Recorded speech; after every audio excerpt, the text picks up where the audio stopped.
ये सब प्रेजेंटेशन सिर्फ दिखाया गया, उसमें जो कमी था हम लोगों ने बताया है और उन्होंने स्वीकार किया। हमने कहा हमने समर्थन किया है, लेकिन इसमें जो खामी है, ये सब खामी आई है। माननीय मांझी जी भी ने ये विषय को उठाया है, ये सब किया नहीं गया, हड़बड़ी में ये किया गया। गजब करते हैं। अब इन लोगों ने कहा है कि उसको अभी तैयार की जा रही है। आंकड़ा में कमी है, लगता है सर्वे सही ढंग से नहीं हुआ है। आज़ादी के बाद पहली बार जातीय जनगणना का रिपोर्ट जो है बिहार ने पेश कर दिया है। कहीं ना कहीं अपने आप में बिहार सरकार ने एक रिकॉर्ड बनाया कि आज़ादी के बाद देश का पहला राज्य जो है वो बिहार बना है, जातीय जनगणना का रिकॉर्ड पेश करने वाला। एक और जहां बिहार सरकार ऐतिहासिक कदम बता रही है, तो वहीं दूसरी ओर विपक्ष जो है वो लगातार इस बात को कह रहा है कि हड़बड़ में सारे रिपोर्ट को गड़बड़ बना दिया गया है। कल विगत दिनों जब मुख्यमंत्री के साथ 9 दलों को मीटिंग बुलाई गई, उस मीटिंग के बाद बीजेपी के नेता प्रतिपक्ष विजय सिन्हा ने यहाँ तक कह दिया कि मुख्यमंत्री से बातचीत के दौरान ये बात को रखी गई कि जिन जातियों का जो कम आंकड़ा आया है, उनकी जनसंख्या के मुताबिक कम उनकी रिपोर्ट में आंकड़ा सामने आया है, वो सारे गड़बड़ है। इसको लेकर मुख्यमंत्री ने भी इस बात को स्वीकार कर लिया है और यही बड़ी वजह है कि 1.5 महीने बाद फिर जो रिपोर्ट निकल कर सामने आएगी उसमें शायद भूमिहार, राजपूत, ब्राह्मण, कायस्थ जो अलग अलग जाति हैं उन लोगों का जो आंकड़ा है वो कम निकल कर सामने आया था, वो शायद बदल सकता है। दरअसल आपको बता दें कि भूमिहार जाति से जो 47,81,280 आंकड़ा निकल कर सामने आया था, उनका प्रतिशत में 3.65% था, वो आंकड़ा शायद अब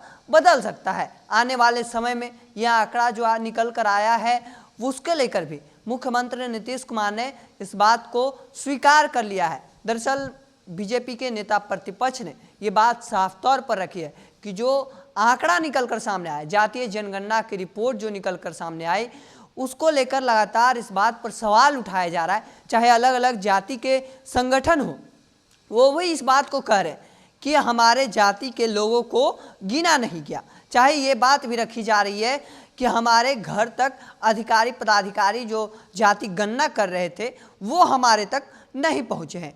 कुछ जो अलग अलग संगठन, चाहे अलग अलग जातीय संगठन के लोग हैं, पदाधिकारी हैं, वो इस बात को भी कह रहे हैं कि हमारे जाति के जो लोग बाहर थे उन लोगों को नहीं गिना गया है, जिसके वजह से भी हमारा जातीय जनगणना में आंकड़ा कम निकलकर सामने आया है। बहरहाल जो कल 9 दलों की जो बैठक बुलाई गई मुख्यमंत्री के पास, उस बैठक में ये तमाम जो बातें हैं वो रखी गई हैं। लगातार भी जब बैठक से पहले जब रिपोर्ट पेश किया गया था तो विपक्ष जो है वो लगातार इस बात को लेकर सवाल उठाते नजर आया है कि कहीं ना कहीं जो जातीय जनगणना की रिपोर्ट सामने आई है वो गलत है, क्योंकि जल्दबाजी में रिपोर्ट तैयार की गई है। एक तरफ जहां अलग अलग स्वर्ण समाज के जो जातियां हैं, भूमिहार, राजपूत, कायस्थ, ब्राह्मण, उनके संगठन भी इस बात को लेकर लगातार दावा कर रहे हैं कि हम तो ताकत दिखा देंगे, लेकिन ताकत दिखाने से पहले ये जो आंकड़ा है वो कहीं ना कहीं सही आंकड़ा नहीं लिया गया है, क्योंकि हमारे जाति के जो लोग हैं वो शायद बाहर हैं, वहीं दूसरी ओर अलग जो जाति के लोग हैं ये भी ये दावा कर रहे हैं कि हमारी जाति का सही आंकड़ा नहीं निकाला गया है।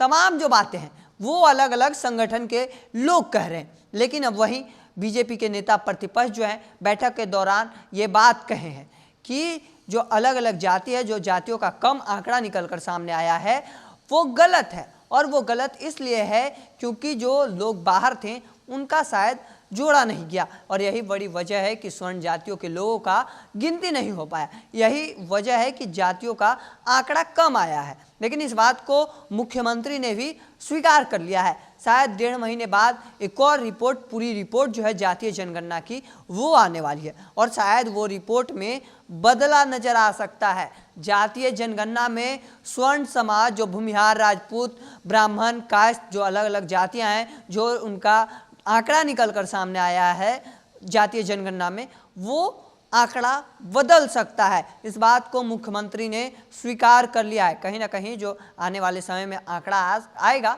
वो देखना दिलचस्प होगा। लेकिन अलग अलग जो विपक्ष की पार्टियां हों, चाहे हम हो, चाहे AIM हो, अलग अलग अपने दावे कर रही है। उनका दावा है कि जो आंकड़ा निकल कर सामने आया है वो कहीं ना कहीं त्रुटिपूर्ण है, उसमें गलती हो सकती है क्योंकि जल्दबाजी में रिपोर्ट तैयार कर लिया गया है। बाकी 9 दलों की बैठक में जो बातें निकल कर सामने आई हैं वो आपने देखा। बाकी और आगे क्या कुछ निकल कर सामने आता है ये देखना दिलचस्प होगा। बाकी ऐसे ही तमाम खबरों के लिए द इंडिया टॉप को देखते रहिए। धन्यवाद।